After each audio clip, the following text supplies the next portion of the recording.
అసెంబ్లీలో కూడా టీడీపీ ఎమ్మెల్యేలే చెప్తున్నారు అధ్యక్ష, స్కూల్స్ బయట ఉన్న కిరాణా షాప్స్లో ఇలాంటి దగ్గర కూడా మత్తు పదార్థాలు దొరకడం వలన వాటికి బానిస అయ్యి ఇలాంటి అఘాయిత్యాలు చేస్తూ ఉన్నారు అనేది వాళ్ళు కూడా చెప్తున్నారు అధ్యక్ష. విరివిగా మన రాష్ట్రంలో జరుగుతూ ఉన్నాయి అధ్యక్ష. అయితే అధ్యక్ష, ఇప్పుడు వాళ్ళ పని ప్రదేశాల్లో ఉండేప్పుడు దిశ యాప్ లాంటి యాప్ కనుక ఉండుంటే ఖచ్చితంగా వాళ్ళు రక్షించబడేవాళ్ళు అని మేము నమ్ముతున్నాం అధ్యక్ష. ఇప్పుడు కడియం నర్సరీలో ఒక మహిళకి ఏమైందో మనం అందరం చూసాం అధ్యక్ష. పని చేస్తున్న ఆవిడకేమో బయటికి తీసుకెళ్లి అత్యాచారం చేసి హత్య కూడా చేయడం జరిగింది అధ్యక్ష. ఇలాంటి సందర్భాల్లో అలాంటి యాప్ కనుక ఉండుంటే ఉపయోగపడేది అధ్యక్ష. ఈ ప్రభుత్వం అలాంటి అంటే దిశ యాప్ ని కొనసాగించట్లేదు అని మేము అనుకుంటున్నాం అధ్యక్ష.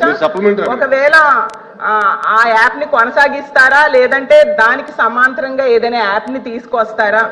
అసలు అమ్మా మీరేమనుకోవద్దు, మనం అందరం కూడా మహిళలమే. ఒక్కసారి గుండెల మీద చేసుకొని మాట్లాడుకుందాం. దిశ చట్టం అనేది చట్టబద్ధత అయిందా? ఒక్కసారి మీరు ఆలోచించుకోండి. నేనేమి రాజకీయాలు మాట్లాడలే, మీరు రాజకీయాల్లో ఉన్నారు, నేను రాజకీయాల్లో ఉన్నాను. మీరు ఒక మహిళ, నేను ఒక మహిళే. మీరు మహిళల గురించి పోరాడుతున్నారు, నేను మహిళల గురించి పోరాడుతున్నాను.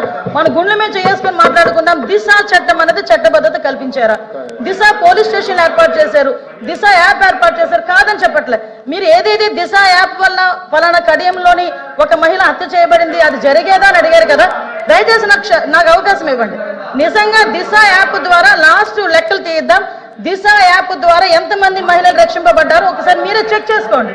ఆ దిశ యాప్ లో ఎటువంటి శానిటీ లేదు కాబట్టి ఈ రోజు ఆ దిశ యాప్ ని కూడా మేము పక్కన పెట్టి కొత్తగా శక్తి యాప్ అని తీసుకొచ్చి ఆ యాప్ కూడా నెట్వర్క్లు పనిచేయని చోట కూడా మహిళ ఇబ్బంది పడితే ఇమీడియట్ గా యాప్ ద్వారా నియర్ బై పోలీస్ స్టేషన్ కి ఇన్ఫార్మ్ చేయడానికి రూపొందించేటట్టుగా ఈరోజు శక్తి యాప్ ని మేము ఏర్పాటు చేస్తున్నాం.